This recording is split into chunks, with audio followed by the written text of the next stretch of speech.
नमस्कार दोस्तों, मैं अजय मौर्य फिर से हाजिर हूँ आपके पास एक नई कहानी के साथ। दोस्तों, आज की जो कहानी है वो फेसबुक पर हमारी मित्र मंडली में से फातिमा तस्नीम जी की कहानी है, जिसका शीर्षक है थकती है वह भी। रितु, जल्दी से एक कप चाय बना दो तो।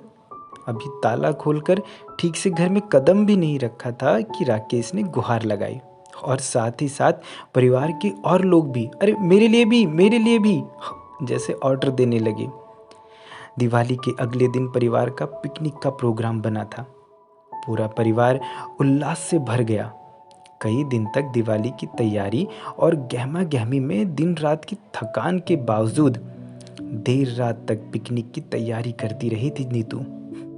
सबके कपड़ों का प्रबंध करना, प्रेस करना, जूतों की पॉलिश, पिकनिक के लिए खाना पकाना और पैकिंग करते करते आधी रात गुजर गई थी। सुबह घर को उलट पलट कर तैयार हो गए सभी और बाहर निकल गए। दरवाजे खिड़की बंद करना, लाइट बुझाना, फ्रिज में सब बचा हुआ खाना रखना, ताले कुंजी लेकर दरवाजों में बंद करना करते करते नीतू उल्टा सीधा आंचल संभालती बाहर आ गई। और पतिदेव ने कटाक्ष किया, अरे क्या हुलिया बनाए हो तुम।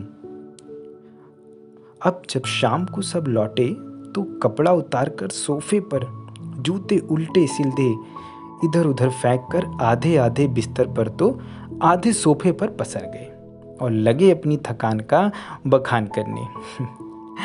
नीतू को यह सब सहना बुरा भी नहीं लगता था। आखिर बचपन से सिखाया जो गया था भाई उसे, इन सब की सेवा करो, सबको खुश रखो तो घर की लक्ष्मी हो, तुमको ही तो सब करना है। नीतू मेरे घर के सामने एक फ्लैट में रहती थी, इसलिए हर वक्त मैं उसके बेहिसाब काम को देखती रहती थी। सुबह से रात तक वो किसी बैल की तरह काम में जुटी रहती। मैं देखकर भी चुप रह जाती। मगर मुझको बहुत पीड़ा होती थी अंदर से। क्या किसी को थोड़ा सा भी एहसास नहीं है कि नीतू भी थक गई होगी? पति हो या ससुर, बेटे बेटी, किसी को भी एक पल के लिए ख्याल नहीं आता था कि वो भी इंसान है, उसको भी आराम की ज़रूरत है। पर अचानक घर में ज़ोर ज़ोर से बोलने की आवाज़ आने लगी। मैंने कान लगाकर सुनने की कोशिश करी। नीतू का बड़ा बेटा था जो लखनऊ में मेडिकल कॉलेज में पढ़ता था, वो आया हुआ था। उसी की आवाज़ आ रही थी, पापा मम्मी थक जाती है, उसको भी आराम की ज़रूरत है। सब चुप हो गए, जैसे कोई अनोखी बात कह दी हो। बहुत देर तक खामोशी छाई रही। फिर सास की आवाज़ आई, कोई नया काम नहीं कर रही तुम्हारी मम्मी? अरे सब औरतें अपने घर का काम करती हैं और काम वाली तो आती ही है ना, बर्तन धोने और झाड़ू पोछा करने। सब कुछ न कुछ बोले जा रहे थे। तभी जानो अचानक राकेश जी की तंद्रा टूटी। उन्होंने जोर से बोलकर सबको चुप कराया और कहा, आज से सब लोग अपना अपना पर्सनल काम खुद करेंगे और मैं भी घर के कामों में नीतू का हाथ बटाऊंगा। चलो सभी लोग अपने अपने कपड़े और जूते सही जगह रखो और मैं सबके लिए चाय बना कर लाता हूँ। तभी माँ जी ने कहा, क्या ये कानून मेरे लिए भी है क्या?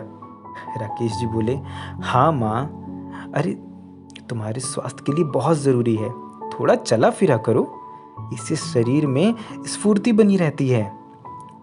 सबने एक स्वर में राकेश जी की हाँ में हाँ मिलाई और नीतू डबडबाई आंखों से अपने बेटे और पति को देख रही थी। तो दोस्तों, कैसी लगी आपको हमारी ये कहानी? आप हमें मेल करके ज़रूर बताइए और कमेंट में ज़रूर लिखिएगा। अगर आप भी लिखने के शौकीन हैं तो आप भी अपनी कहानी हमें मेल कर दीजिए ajay2512@gmail.com पर, और मैं आपकी कहानी यहाँ पर ज़रूर सुनाऊँगा। तो चलिए दोस्तों, नेक्स्ट टाइम किसी नई कहानी के साथ आपके साथ मिलते हैं। तब तक के लिए धन्यवाद।